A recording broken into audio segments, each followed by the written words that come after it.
Chasseurs Généreux célèbre 10 ans de solidarité. Grâce à vous, plus de 400 000 portions de viande ont été offertes à des familles d'ici. Cette saison, donnez une part de votre gibier pour aider votre communauté et courez la chance de gagner de nombreux prix. Visitez chasseurgénéreux.com.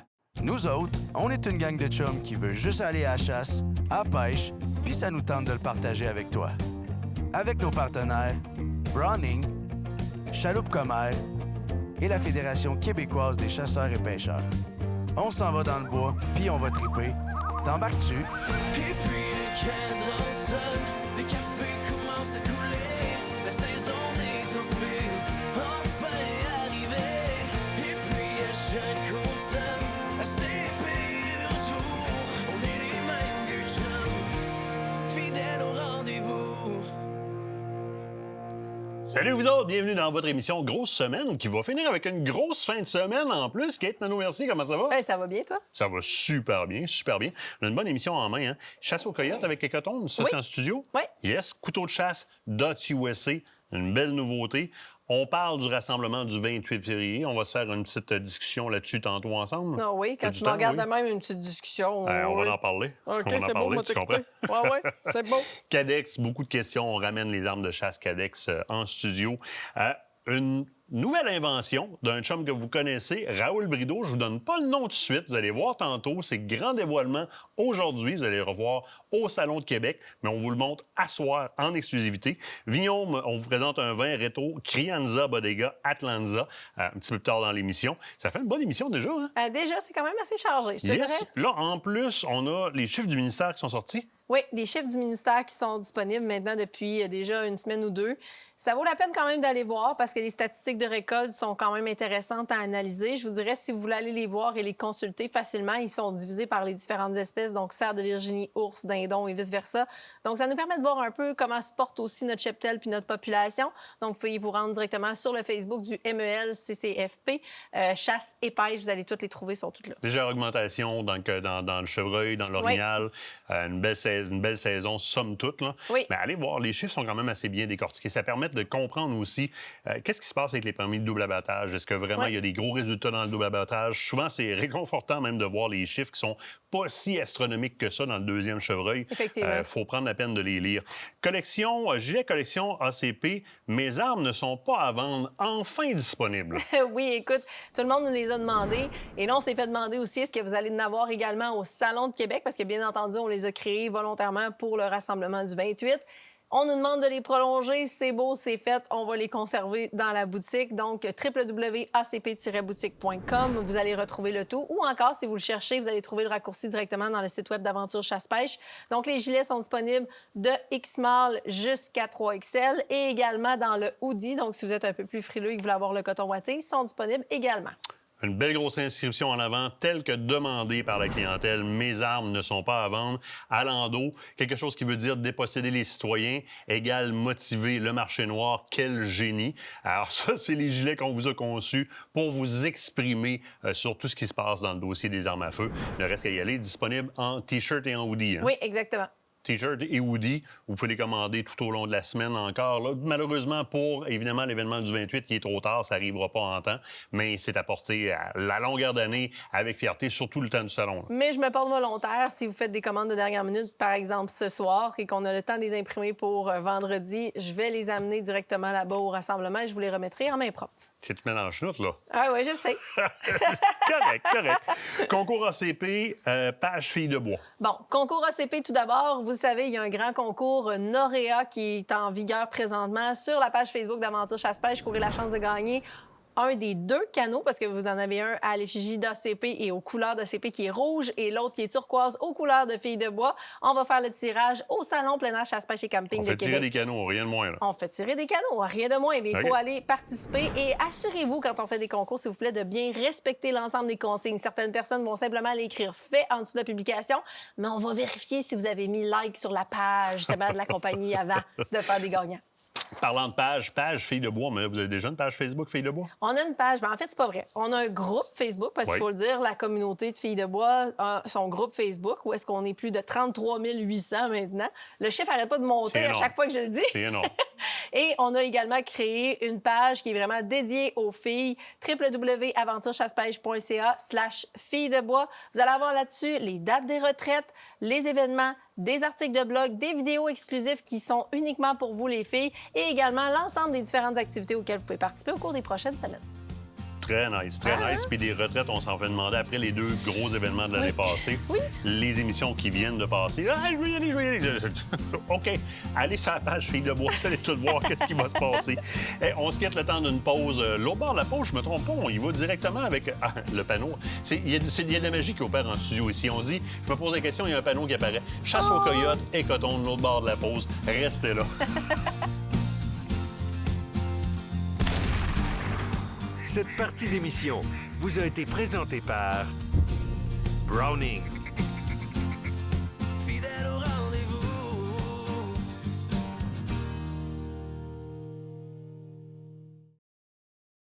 Écotone est fier de vous présenter cette partie d'émission.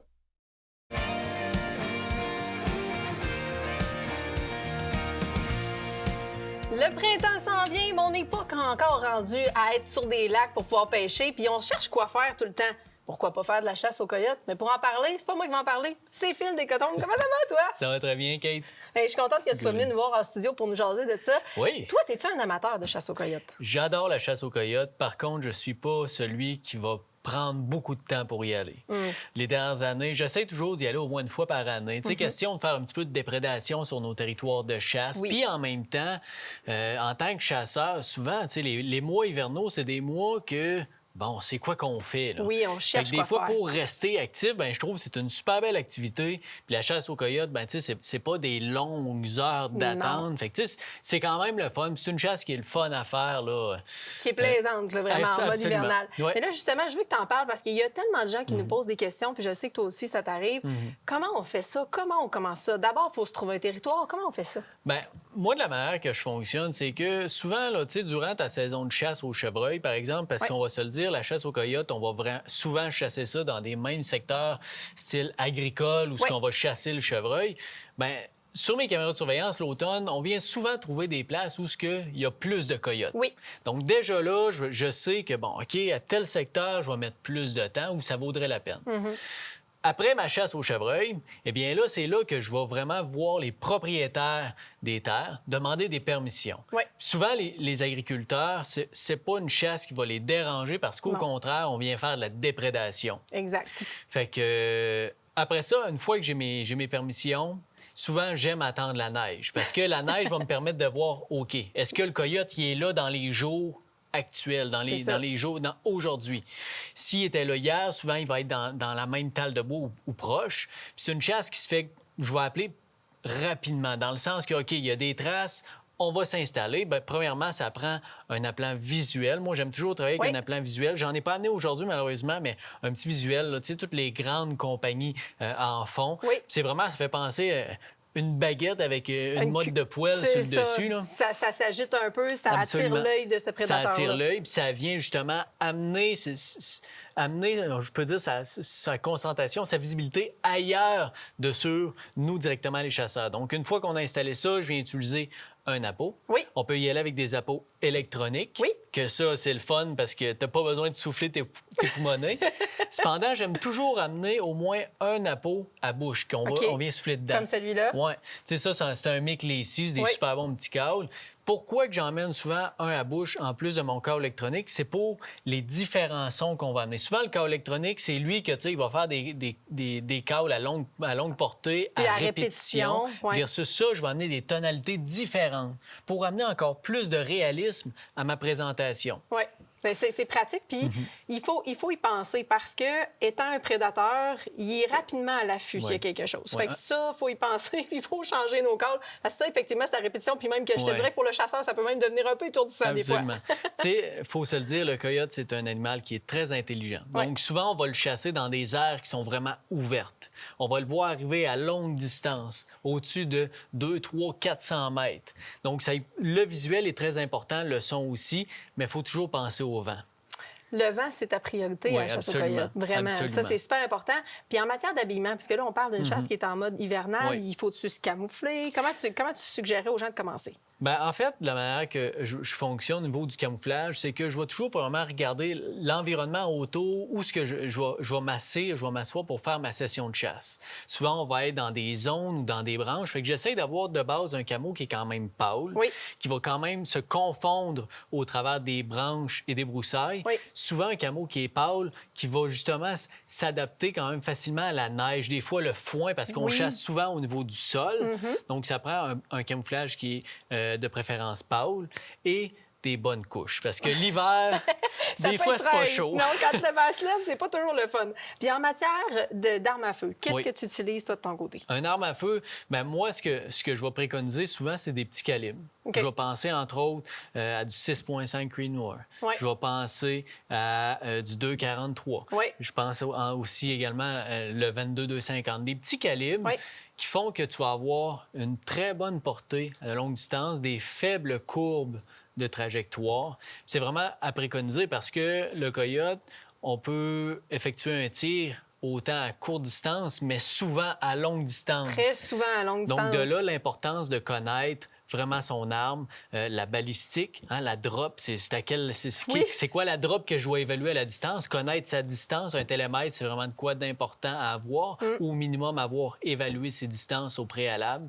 Fait que, tu sais, c'est vraiment ça qui est important pour l'arme. Oui, l'arme, c'est important pour ça, mais il y a aussi votre télescope, votre lunette de visée. Moi, j'allais embarquer là-dessus parce que trop souvent, on la néglige, puis on fait, je mets un scope, là, juste pour dire, je fais ça une fois de temps en temps.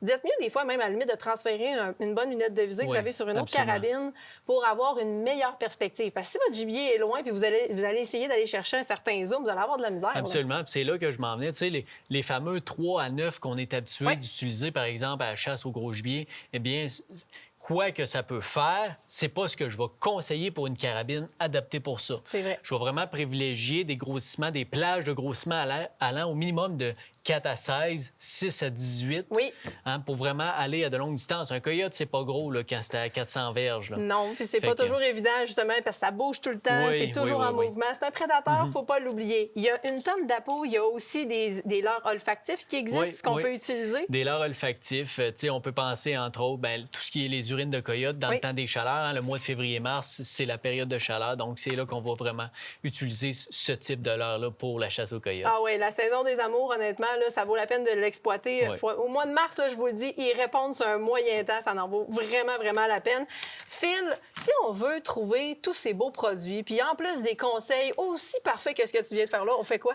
Bien, c'est chez Coton que ça se passe. Puis en plus, écoute, ils ont une super belle circulaire. C'est simple, abonnez-vous à l'infolette. En même temps, vous allez avoir tous les rabais circulaires. Absolument. Qu'est-ce que t'en penses? Bien, moi, à ta place, je le ferai. Ah oui, hein? OK, c'est beau, c'est correct. Merci, Phil. On va se revoir très bientôt. Restez là, juste après la pause, on va parler des couteaux de chasse DOTS. Restez là, vous allez voir. Fidèle au rendez-vous.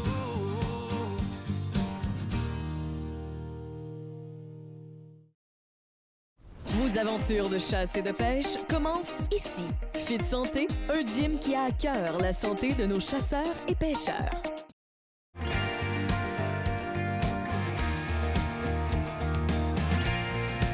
Dans la vie, c'est important d'avoir le bon couteau pour la bonne utilité ou encore d'avoir un couteau de tous les jours, mais qui fait vraiment le travail, pas avoir quelque chose qui risque de nous couper ou créer d'autres problématiques. Puis toi, ben, t'es un fan de couteaux. Fait que tu nous arrives encore avec une belle nouveauté cette année. Oui, DOTS USA.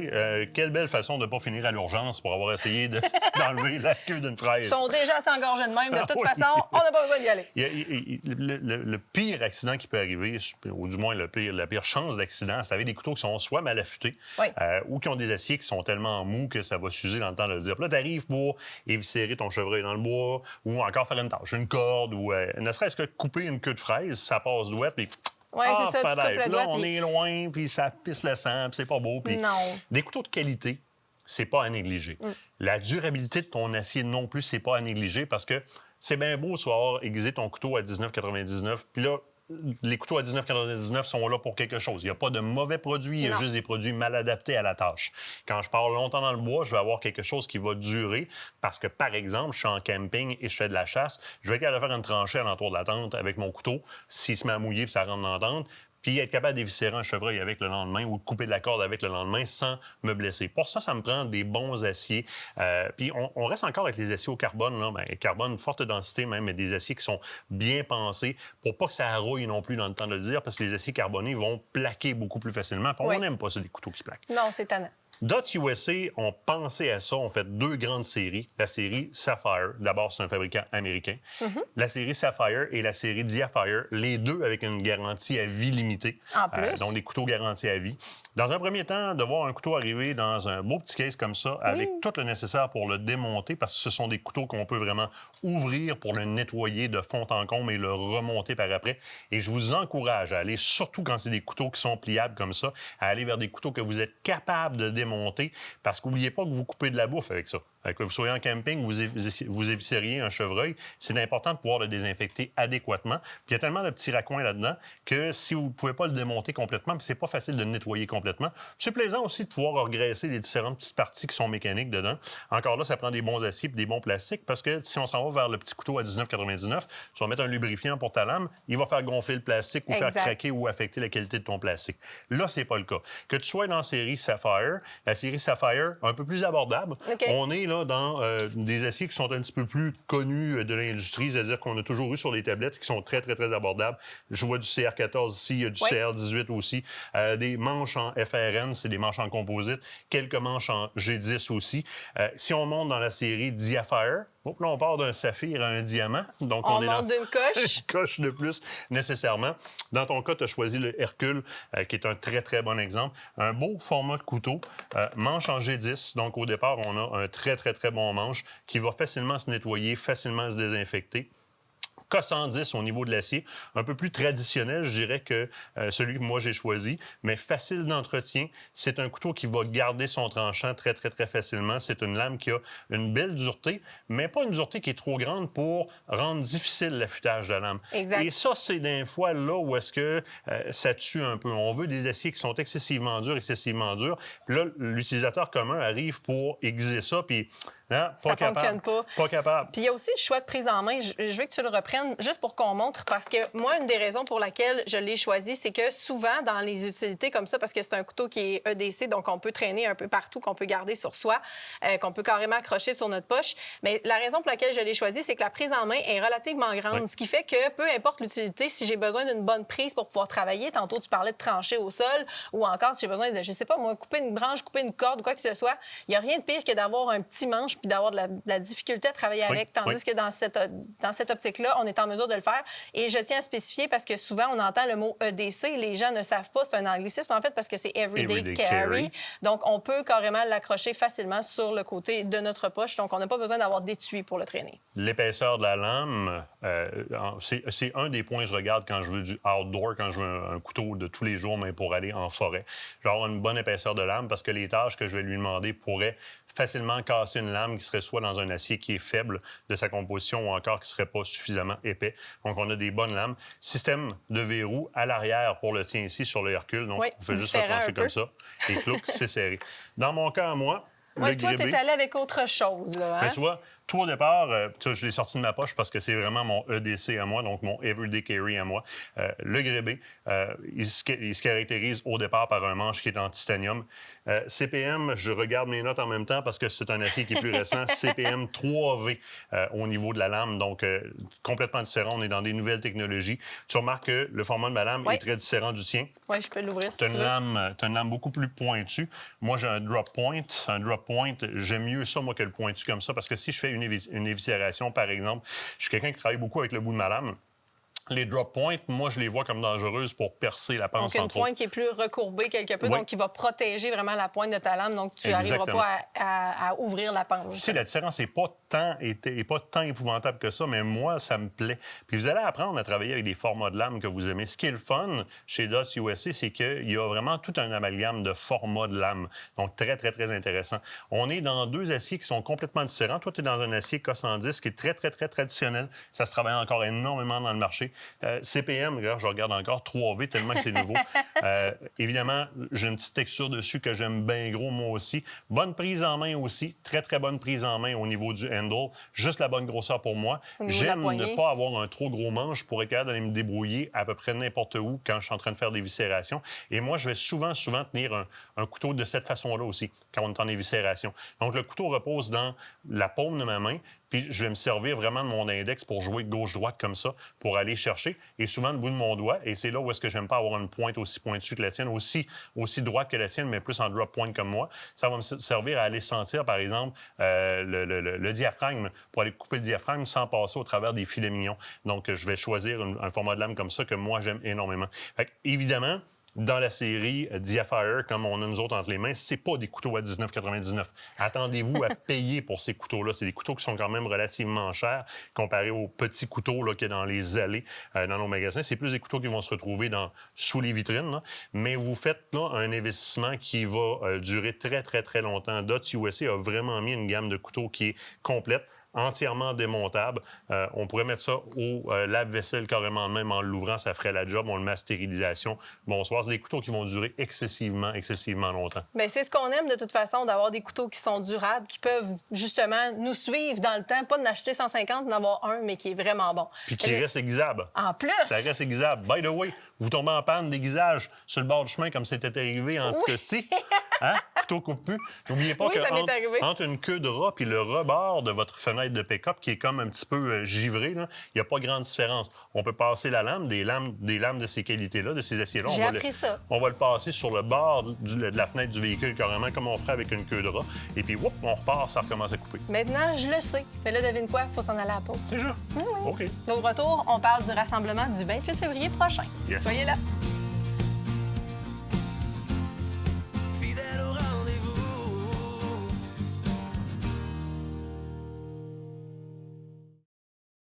Cette émission est une présentation d'Écotourne Poulain Chasse-Pêche. Votre destination pour vos équipements de chasse, pêche et plein air au cœur de Bellechasse.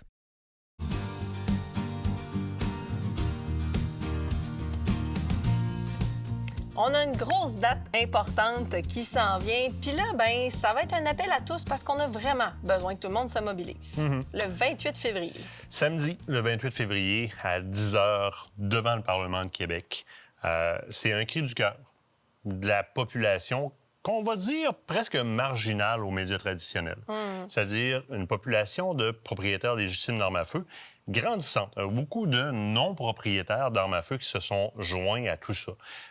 En fait, ce qui se passe, c'est très simple.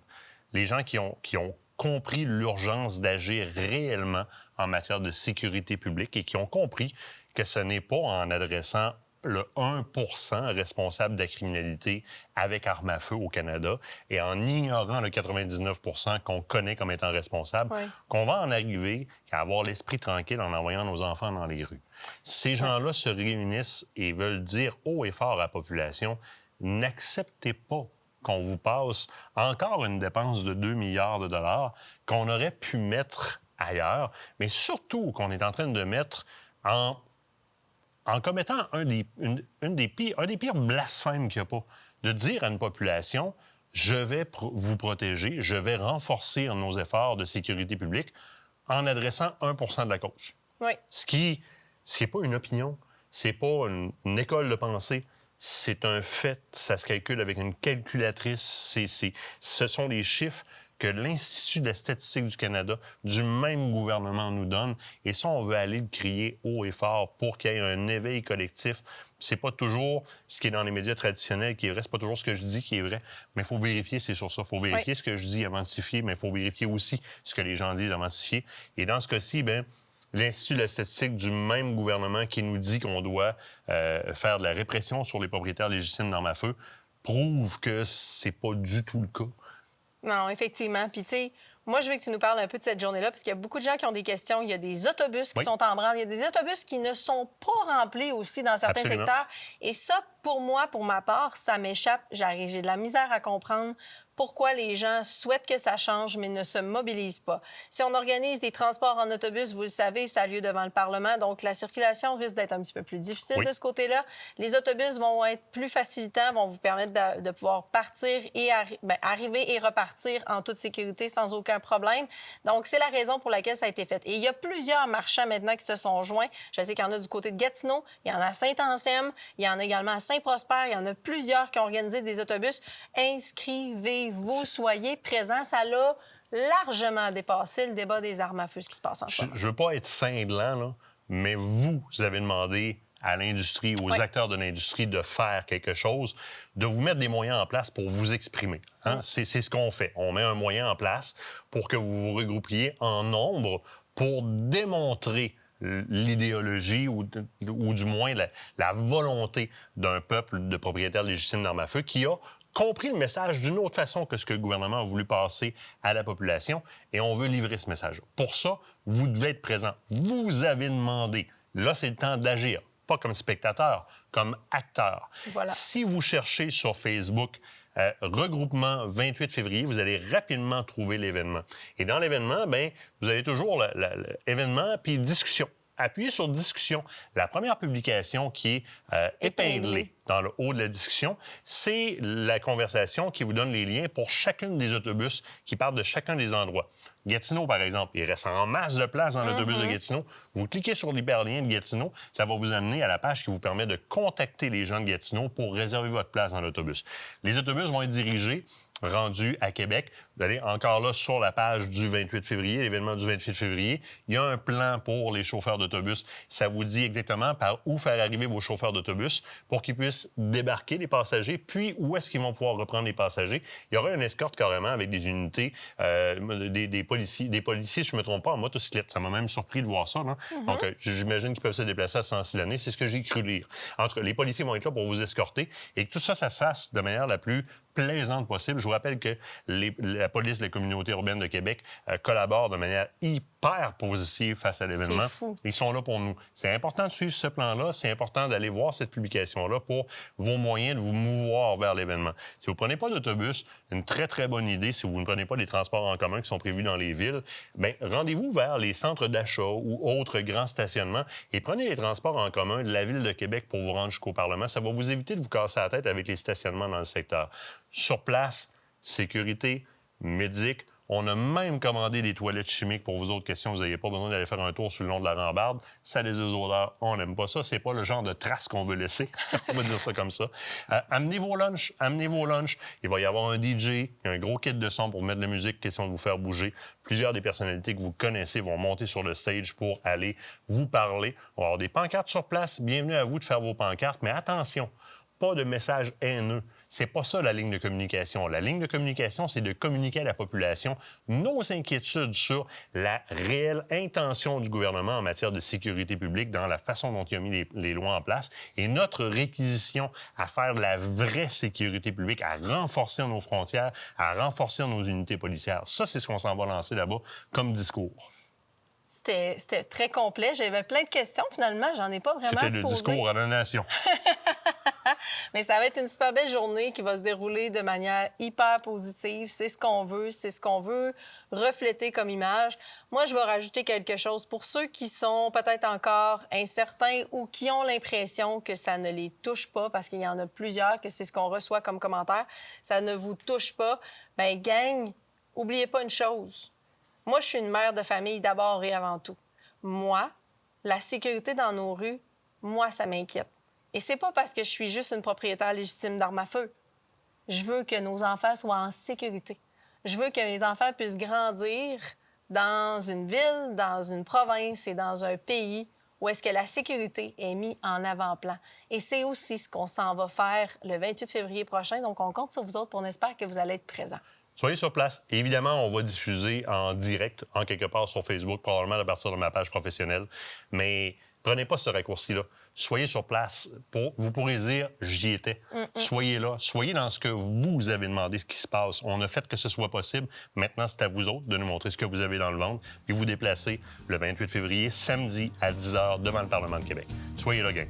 Parle-moi de ça. Là, ben, c'est le temps de la pause. Oui. C'est déjà le temps de la pause. On s'en va jaser justement d'armes. On s'en va jaser de Cadex, une entreprise québécoise. Nice. Très bonne suite. Parle-moi de ça. Fidèle au rendez-vous.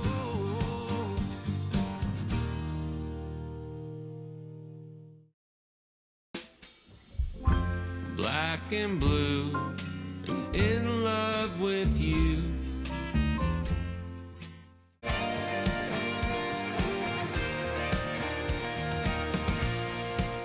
Vous êtes plusieurs à poser des questions à savoir qu'est-ce qu'on peut avoir comme arme pour pouvoir peut-être un peu se gâter. Hein? Quand ça fait quelques années qu'on chasse, on aime ça avoir des produits peut-être un petit peu plus haut de gamme.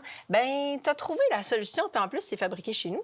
Oui, puis beaucoup posent des questions sur Cadex. Pas besoin d'aller outre-mer pour aller dans du haut de gamme qui va vraiment faire la job sur le terrain, puis qui n'est pas trop fancy. Là. On parle de rentrer ça dans le bois, là, quelque chose qui va toffer. Cadex Defense, c'est un joyau québécois, un fabricant québécois qui développe des armes comme ça ici. Grade militaire, donc des normes excessivement strictes au niveau des composantes. On va parler tantôt, entre autres, de leur système de détente qui est excessivement évolué. Ça s'appelle le DX2 Evo, d'ailleurs. Oui. Et ils ont décidé de répliquer le mécanisme que vous voyez ici, donc l'action, le CDX R7, qui est dans la Sheepdog, qui est une arme de précision avec laquelle j'adore tirer pour faire du tir sportif. Ils ont pris le mécanisme, l'action, puis ils ont tiré ça dans des châssis de chasse. La Carbine et la Sporter. Oui. Des armes qui vont au-delà de n'importe quelle norme qu'on peut retrouver dans l'industrie quand on parle de carabine de chasse. J'aime bien commencer par, on va dire, la crosse, le stock, nommez ça comme vous le voulez. Ça peut être anodin des fois. Mais là, ici, on a un recouvrement DLC qui est excessivement intéressant à manipuler. Donc, on a une bonne prise en main. Des insertions en caoutchouc aux endroits où est-ce qu'on en a besoin. Qu'on ait les mains mouillées ou qu'on soit mains nues ou qu'on soit avec des gros gants, on va avoir une bonne préhension. Tu vois que la courbe n'est pas pareille non plus. On a une bonne préhension sur l'arme. Un appui-joue qui est fait en néoprène. On a travaillé une plaque de lisse ou une plaque de couche à l'arrière, un butt plate, comme on appelle, qui est propre à Cadex. Donc, déjà, au départ, on a quelque chose qui est excessivement solide en prise en main. Maintenant, là où se joint l'action, le canon et mon châssis, eh bien, il y a des logs qu'on appelle, des logs d'insertion en avant et à l'arrière. Et ces logs-là, bien, on les a faits en aluminium dans ce cas-ci. L'aluminium, ça punche pas, hein, ça déforme pas. Et c'est en même temps, ça fait un bedding carrément sur l'arme. Donc, on n'aura pas besoin par la suite pour améliorer la qualité de mon tir. Souvent, je vais aller avec une arme du marché chez l'armurier pour qu'il me fasse un bedding. Je veux vraiment une meilleure assise. Un canon qui est floating, donc je veux avoir quelque chose qui est très, très bien assis. Bien, ici, c'est déjà assis sur 2 logs en aluminium.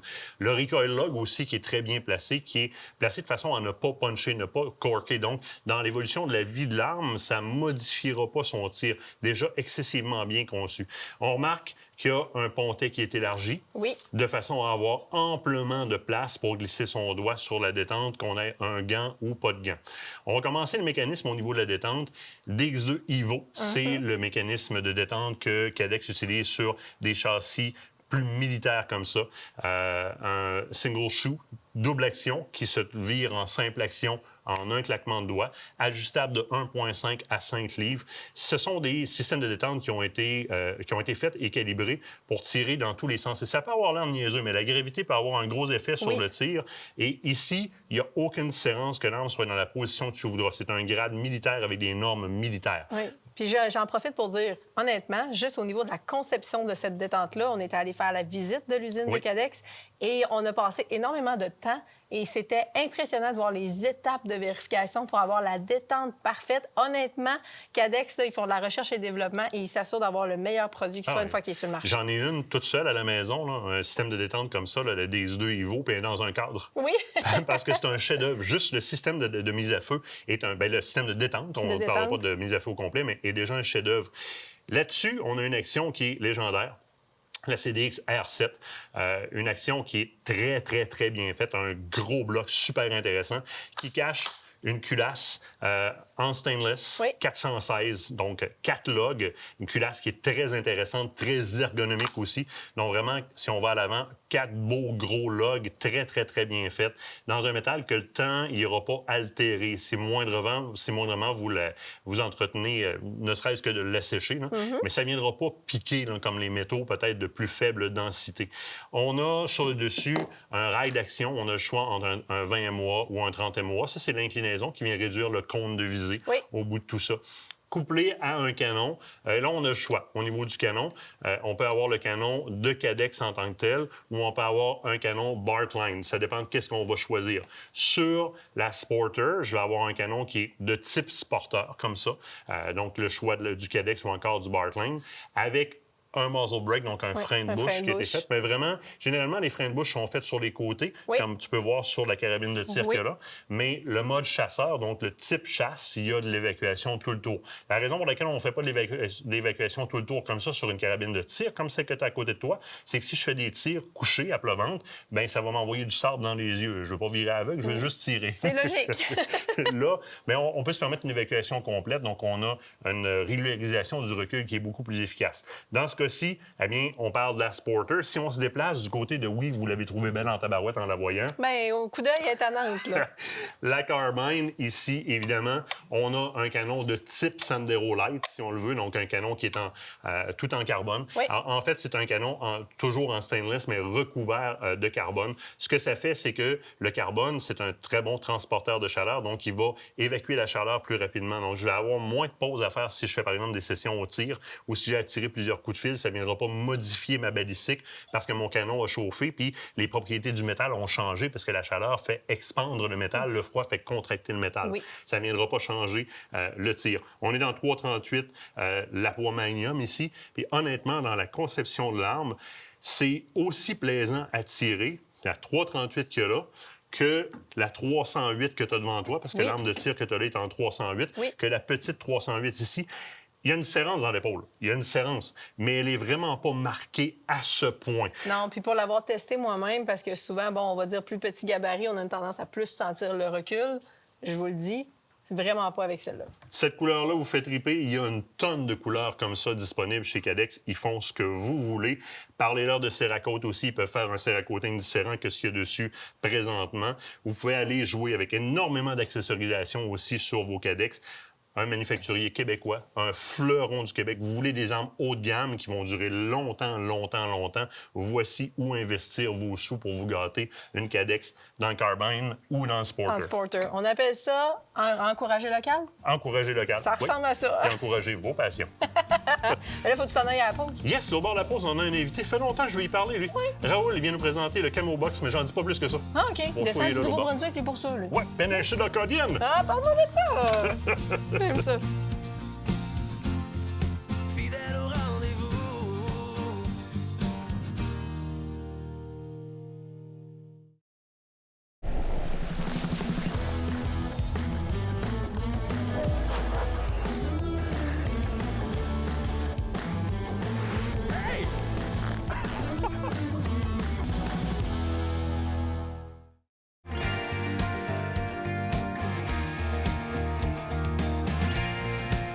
Et là, on a de la belle visite en studio. Vous le voyez se promener avec sa caméra et ses micros dans tous les salons qu'il y a dans la province. En direct de la péninsule acadienne. Raoul Brideau, comment ça va, mon chum? Ça va très bien. Merci de m'accueillir dans ton studio. C'est vraiment un honneur pour moi de venir ici aujourd'hui. Bien, ça me fait plaisir parce que ça fait un bon bout que tu es dans le milieu. Plusieurs te connaissent. On te voit te promener dans les salons. Tu es un chasseur, pêcheur, mais tu es d'abord et avant tout un passionné de la faune. Puis, tu es sur le terrain avec les utilisateurs. T'entends ce qu'ils ont besoin, t'entends ce qu'ils vivent, tu vis des choses. La plus belle preuve de ta compréhension des problématiques du marché est devant nous aujourd'hui. Tu viens nous présenter ton invention, la Camo Box, la boîte ultime anti-ours pour les caméras. Dis-moi, d'abord, avant de parler du produit comme tel, où c'est que tu as commencé à avoir besoin de ça? Raoul Brideau, se fait-tu voler 50 caméras par année? Qu'est-ce qui s'est passé? J'avais, comme tout le monde, je mettais des caméras dans le bois, puis je les faisais briser. Oui. Soit par les ours ou ça peut être par des intempéries ou peu importe. Puis Là, j'ai dit, Caroline, Nebine, tous ceux-là qui vendent des caméras, je me demandais comment ça fait qu'ils n'ont pas pensé de faire des boîtes à caméras pour protéger nos caméras. Il y en existe déjà sur le marché, mais c'était juste spécifique à une caméra, c'était pas pour toutes les autres. J'ai dit, j'aimerais ça faire de quoi qui fait pour toutes les caméras, qu'on peut rentrer toutes les sortes de caméras ou presque dedans. Fait que cette boîte-là, elle prend presque toutes les caméras. Fait que je trouvais que c'était Là, super. c'est une primeur. Alors, on la présente aujourd'hui. Oui. Tu l'as appelé le Camo Box. Camo Box pour caméra, Cam au box pour boîte à caméra. Boîte à caméra, exactement. En anglais, là, cam anglais. Explique-nous le produit. Là, dans le fond, on a un modèle de caméra dedans, mais tu me dis que ça peut faire pour n'importe quelle caméra qu'on peut venir mettre dans la fenêtre du haut ici. Là.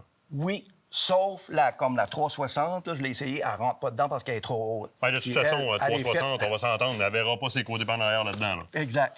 Ça fait que j'ai pas mal... On a fait les tests avec plusieurs caméras de différentes compagnies, puis ils rentraient dedans. Le principe, c'est de mettre une caméra là qui va être protégée des ours ou des intempéries, parce que ça, c'est du métal épais, ça, là, que t'as mis là.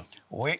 Métal épais, powder coaté. C'est pas une petite peinture à la canette, là. C'est powder coaté. Les pic-pics partout où est-ce qu'on en a besoin. La place pour la caméra. La caméra, tu as de l'ajustement, donc tu peux mettre la caméra que tu veux. Comment tu viens fixer ta caméra? C'est-tu juste avec la sangle qui est en arrière? Juste avec la sangle que vous mettez en arrière. Directement avec la sangle que tu as déjà après la caméra, dans le fond. Puis ta boîte, elle, après l'arbre, tu fixes comment? Vous la fixez avec une cargo strap, qu'on appelle, une strap cargo, là, avec un crinqueur, là. Puis avec les mailles de chaîne qu'on a soudées chaque côté. OK. C'est sûr que... C'est pensant en tabarouette, là. Vous rentrez vos mailles de votre strap là, vous faites le tour de l'arbre, vous crinquez, puis... tu peux venir te garantir avec une vis? Une vis. Moi, je mets une vis... je peux mettre une vis aussi ici, vous voyez qu'il y a un trou. Fait que tu peux emmener un ratchet, mettons, ou une vis, puis tu le visses dans le bois. À ce moment-là, si quelqu'un essaie de le décoller avec ou la voler, il enlève ta cargo strap. Il va avoir de la misère, je l'ai essayé. À moins de partir avec l'arbre. À moins de partir avec l'arbre, là, une bonne vis à bois, là, je te garantis que tu décolles pas avec ça. Tu as un ajustement aussi pour l'angle? Oui, pour l'angle. Parce que souvent, la caméra, l'arbre, vous savez qu'il est perpendiculaire, là, il est bien droit. On veut changer il l'angle penche un peu. pas. Oui, c'est ça. Ça fait qu'avec ce site, vous pouvez ajuster vers l'arbre, là, avec les écrous papillons. Vous pouvez reculer le petit morceau de fer, puis à ce moment-là, vous donnez un angle à votre boîte vers l'avant. Puis vous allez sûrement essayer comme des essais avec votre caméra là, cellulaire. Puis, parce que moi, j'en fais tout le temps avant de décoller. J'essaye mes caméras, voir quoi ce que ça donne. Si je filme dans le tas de pommes ou au côté, ça fait que, c'est ça. Tu fais des essais, puis ensuite de ça... Tu as même des canaux pour venir passer tes fils de manière sécurisée à la base de ta fenêtre, de la fenêtre du haut. Donc, très, très bien pensé de ce côté-là. On a laissé l'antenne sortir par l'avant et non pas sur le dessus parce qu'on veut pas trop d'accès pour l'eau non plus parce que en même temps, c'est pour protéger la caméra des intempéries le plus possible. L'autre gros coup qui est super, super intéressant, c'est le compartiment en bas qui vient me permettre de mettre la batterie. Donc, c'est isolé, évidemment. Donc, on veut couvrir la batterie du froid le plus possible pour en garder l'autonomie. Donc, boîtier pour ta batterie en dessous. Oui. Qui prend les grosseurs standards de batterie. 12 volts, 6 volts, au lithium, pas au lithium, vous le rentrez de là-dedans, ça fit, il n'y a pas de problème. Puis là, mettons que je voudrais me mettre un panneau solaire après ça. C'est-tu facile pour quelqu'un de dire on vient percer en arrière pour passer le fil? Oui, vous pouvez percer n'importe où ce que vous voulez ou simplement le passer sur le côté de la boîte puis venir le plugger en dessous. C'est comme vous Parce qu'il y a les passe-fils déjà à la base de la caméra, donc on pourrait utiliser les passe-fils à la base de la caméra. Fait que là, ma batterie est protégée. Elle est isolée parce qu'on vient mettre le pad, donc elle n'endurera pas le froid directement. On sait que la batterie, en fonctionnant, dégage un petit peu de chaleur, donc ça va l'aider. On est protégé. Là, le prix, on le dévoile pas tout de suite, je pense? Non. On le dévoile pas tout de suite? OK. Non. Où est-ce que les gens vont pouvoir venir toucher à ça? Au salon chasse et pêche, camping et plein air et du bateau à Québec qui va y avoir lieu le 26, 27, 28, 29 de mars cette année. Oui. OK, en 2026. Puis on va être dans le kiosque d'ACP avec vous autres. Ah, ça tombe bien, on va se voir là-bas. Vous allez pouvoir venir la voir. Honnêtement, vous allez être très, très, très surpris du prix. Félicitations pour une belle invention qui va rendre service à beaucoup, beaucoup de monde. Venez voir Raoul dans notre kiosque, le kiosque Aventure Chasse-Pêche, au salon. Ça approche, là. Mois de mars, très, très, très bientôt. Raoul, un énorme merci. On s'en revoit, nous autres. On s'en va à la pause de l'autre bord. Vin Rétro Crianza Bodega de Vignon. On voit ça de l'autre bord de la pause. Pendant ce temps-là, moi, je suis venu regarder ça. Fidèle au rendez-vous.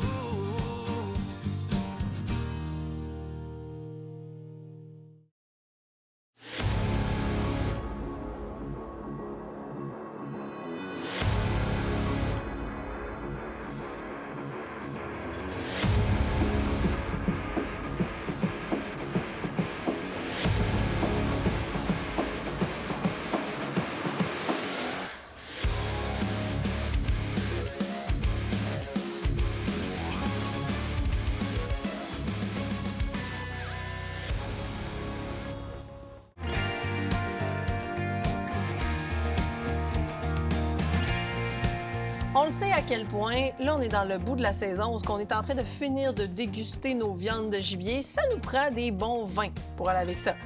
Mais là, tu m'amènes quelque chose, puis moi, juste le titre en gros, Reto. Qu'est-ce que c'est ça? Reto Crianza, Bodega Altanza. Je viens juste d'aller regarder Je sur mon sais, cellulaire. je t'ai vu, mais c'est correct. C'est quand même un nom assez complexe à retenir. Moi, j'ai juste dit Reto, tu vois, je m'en suis Bon, sauvée, on n'est moi. pas espagnol, hein, c'est normal. C'est un produit de l'Espagne. Bien là, si vous êtes plus connaissant, vous allez dire, on dit Rioja. Ça goûte la même patente. C'est le secret, ça goûte la même patente. Tempranillo, qui est le cépage classique du Rioja, littéralement. C'est aussi le raisin ou la vigne, si on le veut, qui réagit le mieux avec le terroir là-bas, OK. littéralement. Les Riojas sont de plus en plus populaires au Québec. Les Québécois ont appris à aimer les Riojas et une des particularités pour lesquelles les Québécois ont commencé à accueillir le Rioja, c'est quand les Espagnols ont commencé à utiliser étrangement les fûts de chêne français. Ah oui? Et c'est le cas du Reto. Le Reto Crianza utilise, et c'est ce qui est sa particularité. OK. Bon, d'un, il utilise, comme d'autres maisons, des fûts de chêne français pour la vinification de son vin. Donc, une fois la fermentation faite, tout ça, on les fait vieillir dans des fûts de chêne français. Mais dans leur cas, ce qu'ils font particulièrement, c'est qu'ils vont utiliser des fûts de chêne neufs, OK. de deuxième vin et de troisième vin. OK. Et ils vont alterner. Donc, chaque bouteille, il y a un peu de jus qui a passé dans des fûts de chêne neufs, des fûts de chêne de deuxième vin et des fûts de chêne de troisième vin. OK. On les laisse pas en contact trop longtemps avec un fût de chêne flambant neuf. Puis ça, c'est très simple à comprendre.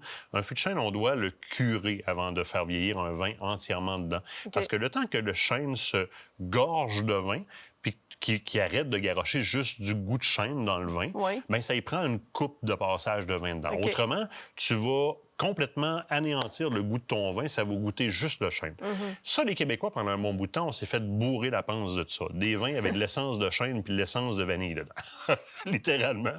Ce qui simulait un peu ce que va donner un passage en fût de chêne bien fait. Cette espèce d'arôme de chêne et de subtilité de vanille, là.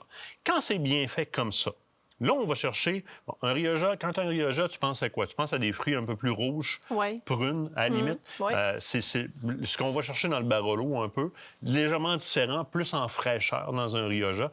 On va aller chercher dedans. Donc, de quoi qui est très, très, très intéressant au niveau des fruits, qui va être balancé, mais qui va t'apporter la note épicée qui est très intéressante, et le côté vanille épicée que va t'amener le fût de chêne, sans que ce soit les caltars d'essence qu'on nous mettait dans nos vins avant pour passer des vins aux Québécois qui répondaient à leurs besoins.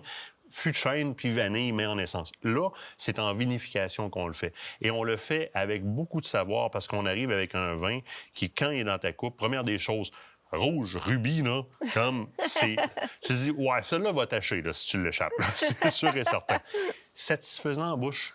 C'est un vin qui est frais. OK. Donc, tu n'as pas l'impression d'avoir une bouche sèche Oui. après ta gorgée. Tu n'as pas un loup qui rentre comme ça. Les tanins sont soyeux. C'est le fun à boire. C'est intéressant.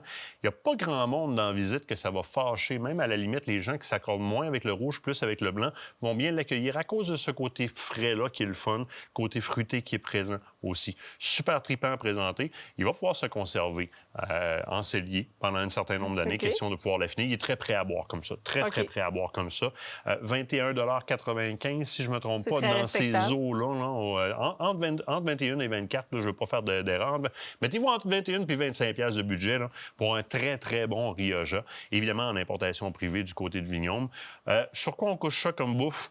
N'importe quelle grillade, n'importe quelle viande grillée, des grillades, de la viande de bois, ça va très, très bien aller. Mais on ferait une laitue rehaussée avec de la Ouais. roquette, dépendamment de la vinaigrette que vous travaillez. Travaillez donc la vinaigrette avec un petit peu du vin, justement. Très bonne idée. Hein? Puis si vous avez des restes de ce type de vin-là, gardez-le pour faire ces sauces-là, pour déglacer vos viandes du lendemain ou quoi que ce soit. Il reste de la viande à fondue. Après avoir dégusté ça avec la fondue, vous allez vous déglacer un fond de poêlon le lendemain avec des oignons, des champignons. On va mettre les viandes à fondue là, qui restent là-dedans avec un petit peu du bouillon de fondu, un petit peu de ce vin-là. On va garocher du mozzarella là-dedans. On tranche la baguette de pain qui reste. On vient mettre crème sûre ou encore...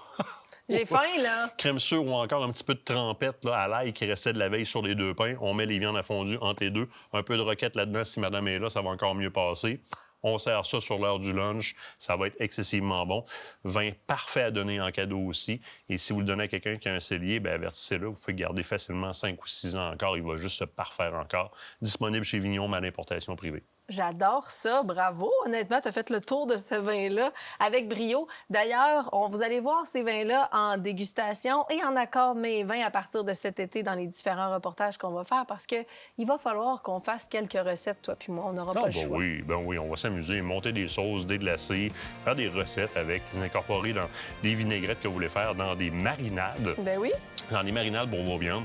Quand on le boit pas au complet, c'est pas tout le monde qui boit une bouteille au complet. Ben non. La fois que vous la mettez au frigidaire, vous savez que vous allez l'oublier. Tant qu'à l'oublier, on incorpore ça dans une recette. That's it, ça fait très, très bien dans beaucoup, beaucoup de recettes. Même des desserts. Oh, ça, tu piques ma curiosité. Mais là, sais-tu quoi? Hein? C'est à la fin de l'émission. Déjà? Ben oui. Bon. Mais là, la semaine prochaine, il faut vraiment pas que vous manquiez ça. Parce que là, c'est le tour de la péninsule acadienne. Ah, ça, c'était le fun. Au Nouveau-Brunswick, pêche au bar rayé, c'est complètement fou. Puis c'est un Oui. reportage à ne pas manquer. On a vu tellement de choses. Honnêtement, 1 heure, c'est quasiment pas assez. Non, définitivement. Juste pour le tête à mort, vous voulez voir ça. Ah oui, vraiment. Juste pour ça. On se revoit la semaine prochaine. Septembre ramène à la saison des feux de camp. Avant que l'hiver revienne, on profite du beau temps qui nous reste.